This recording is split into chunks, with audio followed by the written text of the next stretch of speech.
যারা যারা ট্রেনে করে মায়াপুর যেতে চাও দু রকম ভাবে যেতে পারবে। প্রথমত শিয়ালদা থেকে কৃষ্ণনগর যাওয়ার ট্রেন ধরে প্রথমে কৃষ্ণনগর নামতে হবে, দেন ওখান থেকে মায়াপুরের ডিরেক্ট অটো পাওয়া যায়। অ্যান্ড সেকেন্ড, শিয়ালদা থেকে নবদ্বীপ যাওয়ার ট্রেনে নবদ্বীপ ধাম নামতে হবে, দেন ওখান থেকে অটো করে ঘাটে পৌঁছাতে হবে।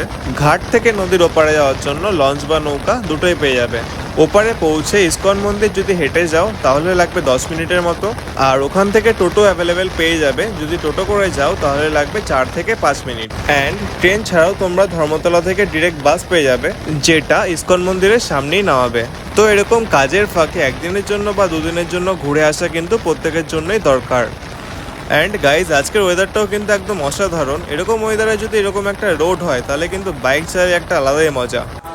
ओ मेरे रांझे बता दे मेरी गड़बड़ी, कर ले मुखबरी ना कर जोरा जोरी, ऐसी प्रीत मेरी है निगोड़ी।